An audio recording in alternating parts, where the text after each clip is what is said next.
नमस्कार, कैसे हैं आप? डायरी के पन्नों से चैनल पर मैं पायल आपका बहुत-बहुत स्वागत करती हूँ। नई कहानी है आपके लिए और शायद बहुत से लोगों को ये काम भी लग सकती है। चलिए तो कहानी शुरू करते हैं। कहानी का नाम है क्या आप बेचारी हैं? या आप कह सकते हैं बेचारी बनना छोड़ दो। फ़ोन की घंटी बजते चली गई, लेकिन कविता ने फ़ोन ही नहीं उठाया। दूसरे दिन प्रिया ने फिर से कोशिश की। इस बार कविता ने फ़ोन उठाया और बोली, सॉरी यार, कल तेरा फ़ोन आया, बहुत व्यस्त थी। बोल, कैसी है? कविता की भारी आवाज़ सुनकर प्रिया समझ गई कि उसकी तबीयत ठीक नहीं है। वो बोली, क्या हुआ तेरी तबीयत को? कितनी बार समझाया कि अपना ध्यान रख, लेकिन तुझे कुछ समझ ही नहीं आता। प्रिया की बात बीच में ही काटते हुए कविता बोली, तेरे लिए आसान है कहना, लेकिन मेरी जगह आकर देख। कविता ने गहरी सांस ली और बोली, बाई नहीं आ रही। बेटा पति दोनों ऑनलाइन काम और पढ़ाई में लगे रहते हैं। सास ससुर को समय पर नाश्ता खाना चाय देना ही पड़ता है। तुझे क्या, सास ससुर होते साथ तो पता चलता। मेरी तो शक्ल देखेगी ना तो तू समझ जाएगी कि कितनी थकान आ गई है। ताकत ही नहीं बची अब तो। प्रिया ने जोर से कहा, सुन, ये बेचारी और ये दुखियारी बनना छोड़, समझी? अपनी सेहत संभाल। कल को बीमार हुई ना तो कोई नहीं आएगा। घर के छोटे मोटे काम घर के बाकी लोगों पर डाल। झाड़ू तो तेरा बेटा लगा सकता है। अब कपड़े की तह करना क्या मुश्किल है?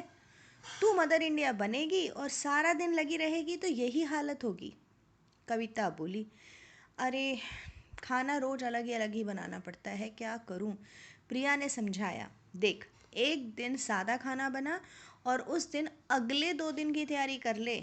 जैसे सब्जियां काट ले, चटनियां बना ले, अंकुरित चने मूंग की तैयारी कर ले। घर वालों को बोल कि तू थक जाती है, आराम करने का समय तय कर ले। सभी को काम बांट दे। खुद की तरफ ध्यान नहीं देगी तो बेचारी ही रह जाएगी। शाम के खाने की तैयारी जैसे आटा लगाना सब्जी काटना तो सुबह ही कर लिया कर, ताकि बर्तन भी कम हो।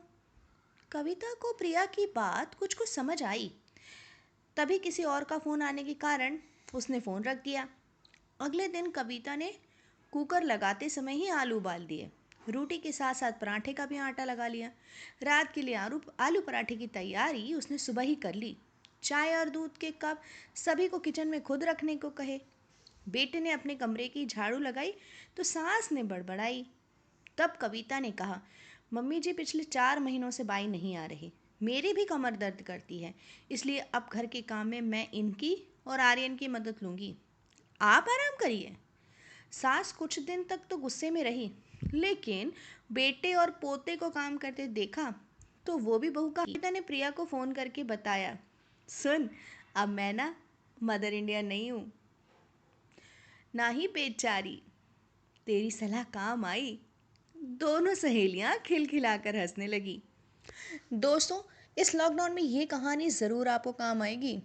भाई, अब सब कुछ बदल चुका है तो थोड़ा बहुत बदलाव ज़रूरी है। भाई, ये बदलाव हमें ही लाना पड़ेगा, वरना सारी ज़िंदगी दुखियारी और बेचारी बनकर ही रहना पड़ेगा, है ना? कैसी लगी कहानी ज़रूर बताइएगा। चलिए, मिलती हूँ एक नई कहानी के साथ। तब तक खुश रहिए, एंजॉय कीजिए और हाँ, गणपति बाप्पा मोरया कहना बिल्कुल मत भूलिएगा। Bye bye.